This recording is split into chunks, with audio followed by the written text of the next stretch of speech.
బొల్లా బ్రహ్మనాయుడు హైదరాబాదులో 1000 కోట్ల రూపాయలుగా పైగా భూమిని కబ్జా చేసి కేసు రిజిస్టర్ అయ్యి రాష్ట్ర సరిహద్దులు దాటి పారిపోయి తెలంగాణ పోలీసులు అరెస్ట్ చేస్తే ఆంధ్ర టీడీపీ నాయకులు ఒత్తిడి మేరకే తెలంగాణ పోలీసులు అరెస్ట్ చేశారంటూ వైఎస్ఆర్ కాంగ్రెస్ పార్టీ మాజీ మంత్రులు తీవ్రంగా విమర్శిస్తున్నారు. ఆంధ్ర నాయకులు చెబితే తెలంగాణ పోలీసులు అరెస్ట్ చేసే పరిస్థితి ఉందా? భూమిని కబ్జా చేస్తే అరెస్ట్ చేయరా? అరెస్ట్ చేస్తే వైఎస్ఆర్ కాంగ్రెస్ పార్టీ ఎందుకు భుజాలు తడుముకుంటా ఉంది? అనేక విషయాలు తెలుసుకునే ప్రయత్నం చేద్దాం. విశ్లేషించడానికి మనతో పాటు ఉన్నారు ప్రముఖ ఆర్థిక రాజకీయ సామాజిక విశ్లేషకులు అడిసిమల్లి శ్రీనివాసరావు. వారిని అడిగి మన విశేషాలు తెలుసుకుందాం. నమస్తే సార్.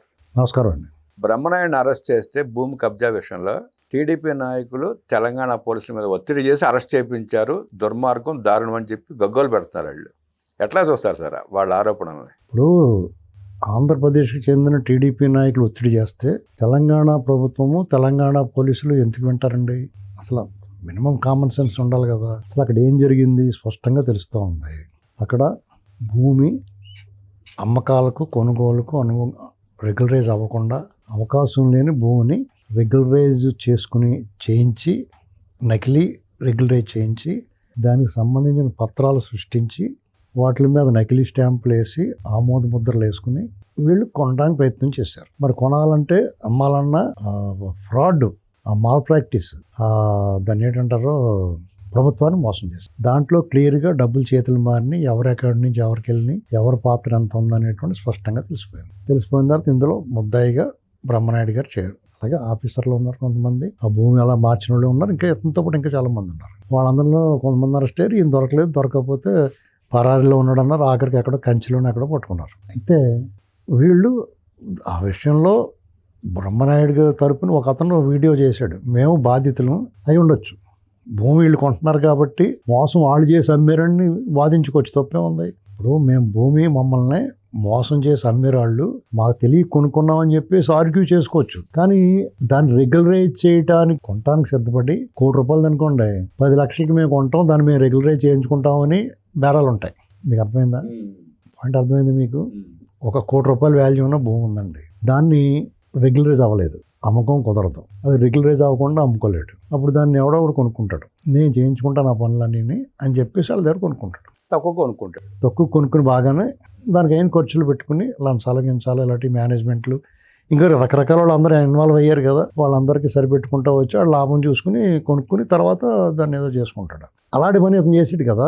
ఇతను కొన్నాడు, మామూలుగా అతనే ఇలాంటి మోసాలన్నీ చేసి ఇతనికి అమ్మితే వీళ్ళు బాధితులు. ఇతను బాధితుడే, కానీ ప్రథమ ముద్దాయిలు కూడా వీళ్ళే. ఇందులో బాధితులు ఎవరో కూడా లేరు, అందరూ చీటర్సే. అమ్మినాడు, కొన్నవాడు, మధ్యలో వ్యవహారం నడిపించిన వాళ్ళు అందరూ కూడా చీటర్సే, అందరూ మోసగాళ్ళే. వీళ్ళంతా కలిసి ప్రభుత్వం చీట్ చేశారు.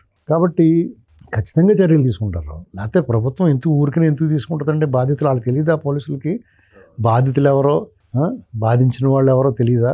దానికి టీడీపీకి దానికి సంబంధం ఏమంత? టీడీపీ వాళ్ళు అరెస్ట్ చేయాలనుకుంటే పేరు నాని, అమ్మడి రాంబాబు ఇలాంటి వాళ్ళు అందరినీ ఎందుకు వదిలేస్తారు? రోజా, దూరంపూడి చంద్రశేఖర్ రెడ్డి, పెద్దిరెడ్డి, జగన్మోహన్ రెడ్డి, రేపు మాపు ఇదంతా కూడా ఆంధ్రప్రదేశ్ టీడీపీ కూటమి ప్రభుత్వము పోలీసులు వాళ్ళ వ్యవహారం ఎలాగుందంటే ఏదైనా ససాక్ష్యాలతోటి పూర్తి స్థాయిలో దర్యాప్తు పూర్తి చేసి అన్ని విధాల రూల్ ఆఫ్ లా పాటిస్తా చట్ట ప్రకారమే వాళ్ళని దోషిగా నిలబెట్టడానికి ప్రయత్నం చేస్తున్నారు. అంతే. వాళ్ళు అడ్డుగోలుగా వెళ్ళాలంటే వాళ్ళు ఎవరు ఆపగలరు? అరెస్ట్ అయితే చేస్తారు, లోపల పెడతారు, కొన్నాళ్ళు వేధించగలుగుతారు, డెఫినెట్గా వేధిస్తారు. దానివల్ల ప్రయోజనం ఏమి ఉండదు, దానివల్ల ఆశించిన ఫలితం లభించదు, దోషులు తప్పించుకోవడానికి ఎక్కువ అవకాశం ఉంటుంది. ఎందుకంటే అరెస్ట్ సక్రమంగా లేకపోయినా, సరైన ఆధారాలు పెట్టుకోకుండా, టెక్నికల్ వాళ్ళు నిజంగా తప్పు చేసినా ఆధారాలు సరిగ్గా చూపించకపోతే అప్పుడు ఏమవుద్దంటే వాళ్ళకి బెయిల్ రావటం, కేసు వీగిపోవటం, అనటం. ఇప్పుడు జగన్మోహన్ రెడ్డి అసలు నిజంగా నేరం చేసే అతను జైలుకి వెళ్ళట్లేదు, ఖాళీగా తిరుగుతున్నాడు. ఏమండి, అలాంటిది అవకతవకగా కేసులు పెడితే ఏదో కంగారు పడి తప్పించుకుంటారు. అంచేత వాళ్ళు ఏంటో అందుకని ఇప్పుడు వాళ్ళు పెట్టిన దాంట్లో ఎవడో గిలగల్లాడుతున్నాడు, ఎవడో సుప్రీంకోర్టుకి వెళ్ళి వాళ్ళకి రిలీఫ్ రావట్లేదు. చూడండి ఎవరికైనా అంచేత వెళ్ళిపోయి అక్కడే లొంగిపోండి అబ్బాయి, మీరు సహకరించండి దర్యాప్తుకు అని చెప్తున్నారు. దర్యాప్తు కూడా రామని చెప్పేసి వీళ్ళు కోర్టులకు వెళ్తారు, హైకోర్టు కొడతారు, సుప్రీంకోర్టు దాకా వెళ్తే మూసుకుని వెళ్ళి కూర్చుని వాళ్ళు దర్యాప్తు సహకరించడం అని చెప్తున్నారు. కారణం ఏంటి? వీళ్ళు చట్ట ప్రకారం వెళ్తున్నారు కాబట్టి.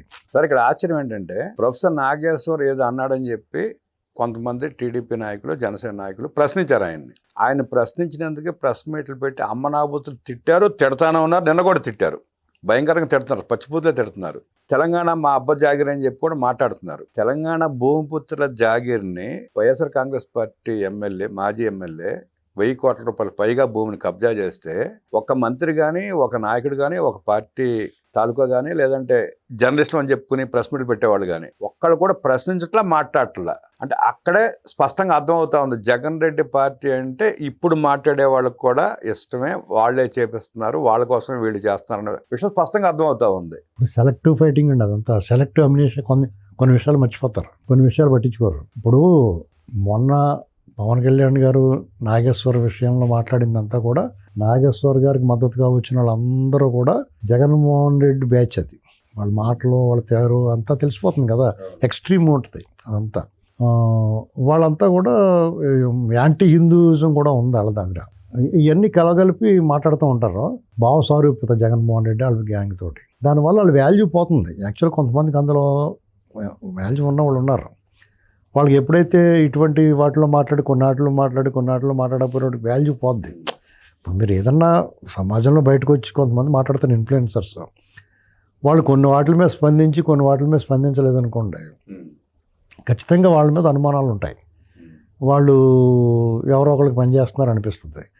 పైగా లేని రచ్చ అంటే అసందర్భంగా మాట్లాడితే కూడా వాళ్ళ మీద అనుమానాలు వస్తాయి. కాబట్టి మీరు అన్నట్టుగా వాళ్ళందరూ కూడా ఇప్పుడు బ్రహ్మనాయుడు విషయంలో నిజంగా వాళ్ళు తెలంగాణ దోపిడీ గురించి, ఆంధ్రోళ గురించి మాట్లాడాలనుకున్నప్పుడు బ్రహ్మనాయుడు గురించి మాట్లాడారు కదా. జగన్మోహన్ రెడ్డి మీ ఓడిలా చేస్తున్నావు, నువ్వేం చేస్తున్నావు, నువ్వు వస్తే కాళ్ళు ఎరగొడతావని చెప్పాలా. పవన్ కళ్యాణ్ గారు భూమిలోకి వెళ్ళి వీడియోలు తీసి షూటింగ్లు చేసి అడావుడు చేశారు. బ్రహ్మనాయుడు దగ్గరలో ఉన్న బ్రహ్మనాయుడు పొలం దగ్గర కబ్జా చేసిన పొలం దగ్గరికి వెళ్ళని కూడా వెళ్ళేవారు. అదేనండి, ఇప్పుడు హైదరాబాద్ ఎవరిని స్పేర్ చేయట్లా. పవన్ కళ్యాణ్ గారి విషయంలో వాళ్ళు అందులో నిర్మాణాలు ఏమి లేవు, ఆ భూమి పట్టా భూమి ఆయన కొనుక్కున్నాడు, అది దాని మీద మాకు హైడ్రాగా అభ్యంతరాలు లేవని చెప్పారు. చెరువు ఇప్పుడు ఎలా ఉంటుందంటే అండి, సపోజు మీకు ఒక 50 ఎకరాలు ఉందనుకోండి, అందులో ఒక 10 ఎకరాలు చెరువు తవ్వించుకుంటారు. మీరు నీరు నిలబెట్టి మిగతా దానికి పొలానికి నీటి ఆధారం ఉంటుందండి. వర్షం వచ్చినట్టు అంతా ఉంటుంది. వర్షం ఆగిపోయిన తర్వాత ఆ చెరువులో నీరు నిల్వ చేసుకుని వాడుకుంటూ ఉంటారు. సహజంగా జరుగుద్ది. మాకు అలాగే కలిదింట్లో భూమి ఉండేది ఇదివరకు పూర్వం మా తాతయ్య గారు ఉన్నప్పుడు. అందులో మా భూమిలోనే ఒక 25 ఎకరాలు చెరువు తవ్వించారు. చెరువు కింద తవ్వించుకున్నారు. అందులో నీరు వీటికి వాడుకునేవారు. తర్వాత మా వాళ్ళు భూమి అమ్మేశారు. మొత్తం మా నాన్నగారు మొత్తం అమ్మేశారు. అమ్మేసిన తర్వాత ఆ చెరువు ఉన్న భూమి అమ్మలా. అది ప్రత్యేక క్లియర్గా మా పట్టా, అది మా ఆ డాక్యుమెంట్ అంతా మాది. కానీ మరి మేము క్లెయిమ్ చేసుకోవచ్చు అది, కానీ మా వాళ్ళు పట్టించు. ఎందుకంటే దానికి ఆయకట్టుకు నీరు కింద ఇచ్చాం కదా, వాళ్ళు కొన్నవాళ్ళు అది వాడుకుంటారని వదిలేశారు మా వాళ్ళు. దాని మీద పోలేదు. వెళ్తే మాదే అది చెరువు అంటాం లేదు, అది పట్టాభూమి. దాని మీద నింపుకుని వాడుకోవచ్చు. కానీ మా వాళ్ళకి అంత ఇది లేదు. మాకు తెలియదు ఆ విషయాలు. మా ఓ తెలిసేటప్పటికి ఆ ట్రాన్సాక్షన్స్ అన్నీ ముగిసిపోయినాయి. మళ్ళీ మనం ఏం వెళ్తాం, మన మొక్కలు వాళ్ళకి తెలియదు. మా తాతగారు లేరు, మా నాన్నగారు మా చిన్నగారు కూడా లేరు. అటువంటిప్పుడు అది తెలియదు. ఇప్పుడు అలాంటి భూమి అనమాట ఇది. ఆ చెరువు కాదు, అది ఆ భూమికి సరిపడగా తవ్వుకున్నది. అది ఆయన కొనుక్కున్నాడు పట్టా భూమి. ఇప్పుడు ఆయన ఏం చెప్పాడు, కాదని నిరూపించండి ఇచ్చేస్తాను రా బాబు అంటున్నాడు కదా. పైన ఆయన దాన్ని అడ్డగోలుగా బాధించట్లా. దాని మీద అంత రచ్చ చేసిన వాళ్ళు మీరు అన్నట్టుగా బ్రహ్మనాయుడు విషయంలో ఏమైనా పెద్ద మనిషి, నువ్వు ఇదేం పని, నీకు ఈ చీటింగ్లు ఏంటి, ఈ మోసాలు ఏంటి, ఈ మాల్ ప్రాక్టీస్ ఏంటి అని అడగాల. కాబట్టి ఆయన అరెస్ట్ చేయటం చాలా లేట్ చేశారు అనుకుంటున్నారు ఇంకా అందరూ. అదేంటంటే మీకు తెలంగాణ పోలీసు విషయం మెచ్చుకోవాలండి. ఆంధ్ర తెలంగాణ విడిపోయినప్పుడు ఉమ్మడి ఆంధ్రప్రదేశ్ పోలీస్ అంటే చాలా దేశంలోనే మంచి పేరు. ఏపీ పోలీస్ అంటే కొంచెం హైదరాబాద్ అడ్వాంటేజ్ ఉండటం వల్ల తెలంగాణకి హైదరాబాదులో ఉండడానికి ఇష్టపడటం వల్ల కూడా కొంతమంది ఆఫీసర్లు చాలామంది తెలంగాణ కేటాయించబడ్డారు. ఆంధ్రప్రదేశ్కి నేను వాళ్ళని కించపరచట్లేదు, కానీ ఈ జగన్ బ్యాచ్ లాంటి వాళ్ళు మిగిలిరు అక్కడ ఎక్కువ. తెలంగాణ అలా కాదండి, నెంబర్ 1 పోలీసింగ్. ఎక్కడన్నా 10% ప్రభుత్వానికి అనుకూలంగా పనిచేసే వాళ్ళు గట్రా ఉంటారు. కానీ కేసీఆర్ గారు హయాంలో కూడా పోలీసు బాగా పనిచేశారండి వాళ్ళు. ఎందుకంటే మనం ఇక్కడ ఉండి చూస్తున్నాం కదా. ఏదో కంప్లైంట్ ఇవ్వడానికి వెళ్ళాం ఎప్పుడో 2017 ఎప్పుడో 18లో ఇమీడియట్గా వాళ్ళు రిసీవ్ చేసుకున్నారు, కంప్లైంట్ తీసుకున్నారు. తర్వాత నాకు వెంటనే ఇంటికి వచ్చేటప్పుడు ఫోన్ వచ్చింది కమిషనరేట్ నుంచి, మీరు పోలీస్ స్టేషన్కి వెళ్ళారు కదా, కంప్లైంట్ ఇచ్చారు కదా, మిమ్మల్ని ఆ ఎస్ఐ ఎలా రిసీవ్ చేసుకున్నాడో, సిఏ గారు ఏం మాట్లాడాడు, మీకు నమ్మకం కుదురుతుందా, సాల్వ్ అవుద్ది అనుకుంటున్నారా సమస్య, అలాగా ఇమీడియట్గా. తర్వాత మళ్ళీ అది ఆ కోర్టుకి పెట్టారు. నేను అతను వదిలేసాను, కంప్లైంట్ ఇచ్చిన వాళ్ళందరూ బాధపడుతుంటే వచ్చి వాళ్ళ ఫ్యామిలీ అంతా వచ్చి నేను విత్డ్రా చేసుకుంటానంటే కోర్టుకు వెళ్ళి విత్డ్రా చేసుకున్నారు, కోర్టు పెట్టేసి ఉన్నారు. అంటే అప్పటికప్పుడు పంచాయతీ కూడా ఒప్పుకోలేదు స్టేషన్లో. కోర్టుకు వెళ్ళి వాళ్ళకి నేను విడిదా అది అయిన తర్వాత మళ్ళీ అడిగారు నన్ను. అంత ఫాలో అప్ ఉందండి. తెలంగాణ పోలీసు మనం తక్కువ అంచనా కూడా, ఆంధ్ర పోలీసు కూడా ఇప్పుడు అలాగే చేస్తున్నారు. అది పరిపాలకుడిని బట్టి ఉంటుంది. కానీ ఇక్కడ మ్యానిపులేషన్స్ కట్టం ఉండవు. కొంతమంది చేస్తారు డెఫినెట్గా, అసలు లేకుండా ఎందుకు ఉంటుంది. కానీ ఇలాంటి మరీ వెన్నుముక్క లేకుండా అయితే ఉండరు. ఇప్పుడు జగన్మోహన్ రెడ్డి అయ్యాలో చేసినట్టయితే చేయరు, అది మాత్రం ఖాయం. అలా చేసిన వాళ్ళు జైల్లో పోవడం అది చూశారు కాబట్టి మౌనంగా ఉంటారు తప్ప తప్పు చేయడానికి ఇష్టపడరు. అదే బొల్లా బ్రహ్మనాయుడు స్పష్టమైన ఆధారాలతో దొరికినా స్పందించని, ప్రశ్నించని ఆ కొంతమంది తెలంగాణ మేధావుల్ని ప్రశ్నిస్తూ, ఖండించి, విశ్లేషించిన అడ్స్మిల్ గారికి ధన్యవాదాలు తెలియజేస్తూ నమస్కారం.